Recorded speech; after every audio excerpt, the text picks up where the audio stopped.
Hello guys, welcome to SPPS school. Today we see chapter 4 महासागरों और महाद्वीपों का वितरण of 11th class geography. Watch the video from start to end. If you like the video, then please like and share. आइए हम chapter 4 महासागरों और महाद्वीपों का वितरण का सॉल्यूशन कर लेते हैं। ठीक है,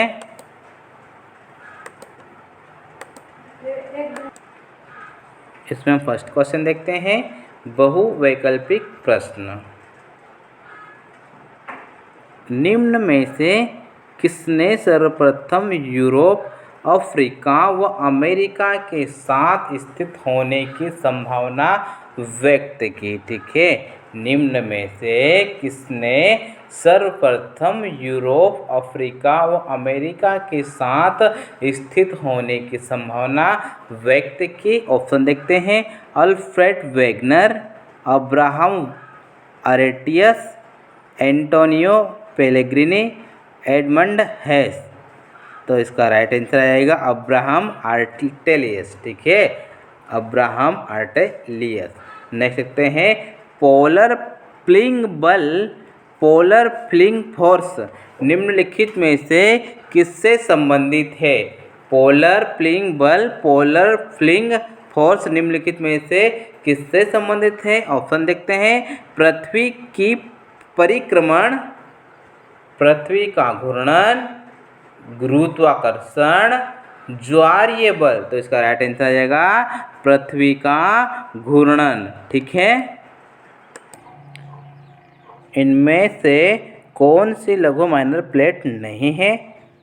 नज़्का, फिलीपीन, अरब, अंटार्कटिक। तो इसका राइट आंसर आ जाएगा अंटार्कटिक। ठीक है, नेक्स्ट देखते हैं, सागरीय अधस्थल, सागरीय अधस्थल विस्तार सिद्धांत की व्याख्या करते हुए हेस ने निम्न में से किस अवधारणा पर विचार, हेस ने किन अवधारणा पर विचार किया? ऑप्शन देख लेते हैं। मध्य महासागरीय कटकों के साथ ज्वालामुखी क्रियाएं। ठीक है, महासागरीय नितल की चट्टानों में सामान्य व उत्क्रमण चुंबकत्व क्षेत्र की पट्टियां का होना, विभिन्न महाद्वीपों में जीवाश्मों का वितरण,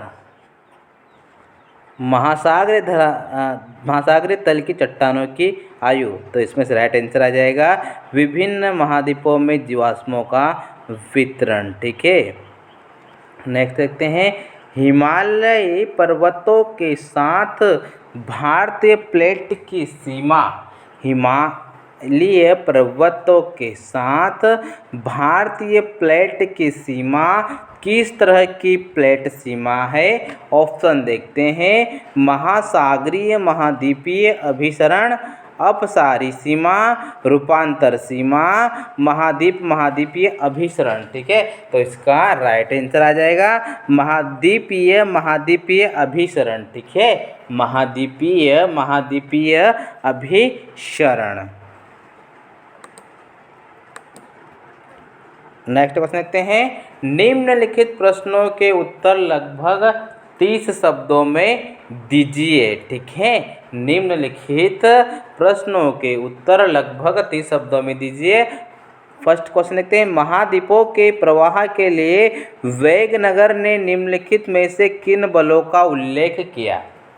महाद्वीपीय के प्रवाह के लिए वेगनर ने निम्नलिखित में से किन बलों का उल्लेख किया? आंसर आ जाएगा इसका, महाद्वीपीय प्रवाह के लिए वेगनर ने 2 बलों का उपयोग किया है। ठीक है, महाद्वीपीय प्रवाह के लिए वेगनर ने 2 बलों का उपयोग किया।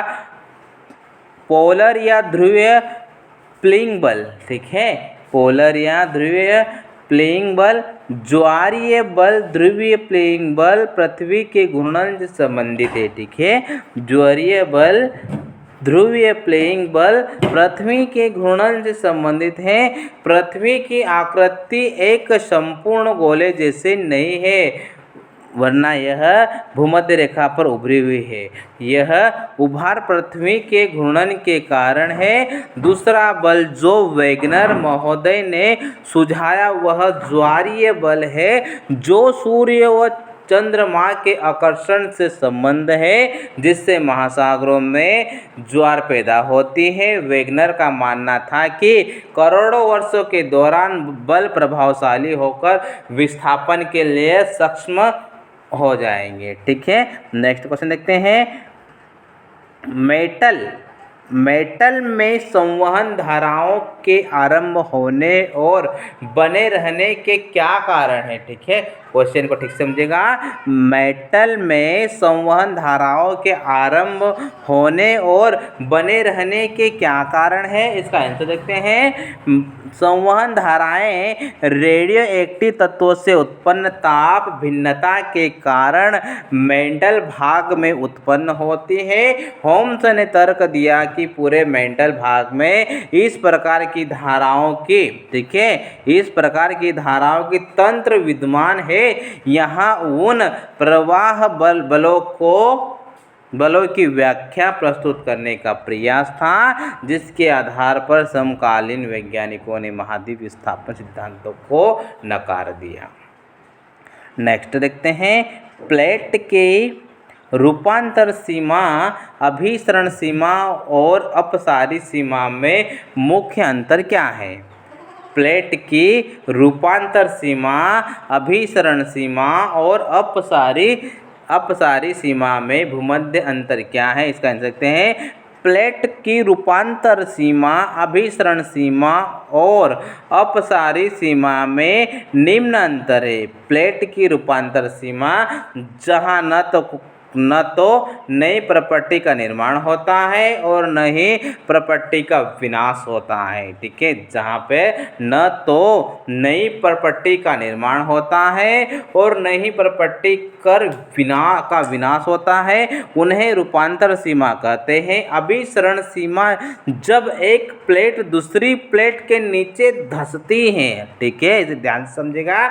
जब एक प्लेट दूसरी प्लेट के नीचे धंसती है और भूपट्टी नष्ट होती है, ठीक है, और भूपट्टी नष्ट होती है, वह अभिसरण सीमा है। अपसारी सीमा वह स्थान है जहाँ से प्लेट एक दूसरे से हटती है।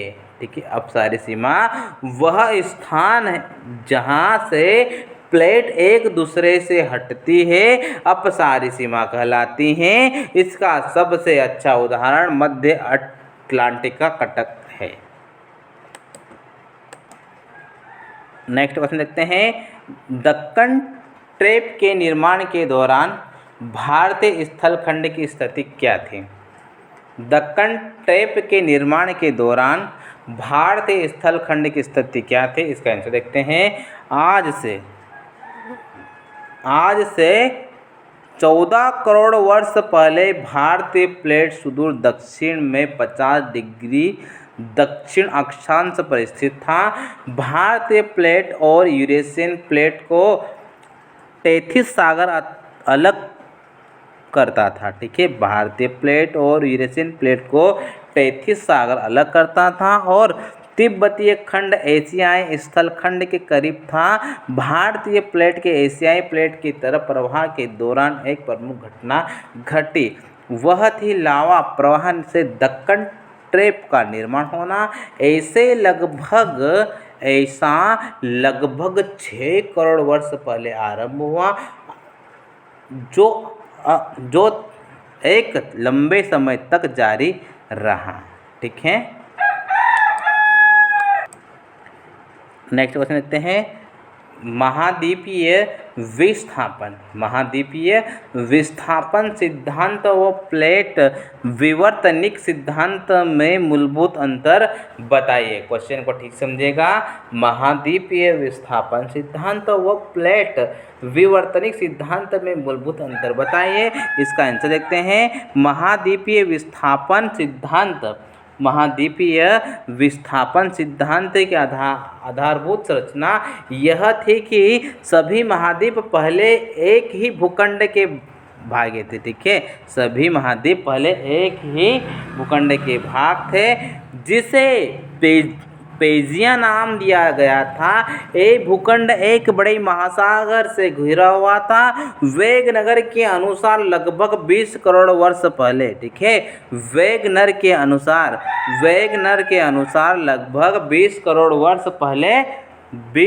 वर्ष पहले पेजिया का विभाजन आरंभ हुआ। पेजिया पहले दो बड़े भूखंड लारेशिया और गोंडवानालैंड के रूप में विभक्त हुआ। इसके बाद लारेशिया व गोंडवानालैंड धीरे धीरे अनेक छोटे छोटे हिस्सों में बंट गए, जो आज के वर्तमान महाद्वीप के रूप में है।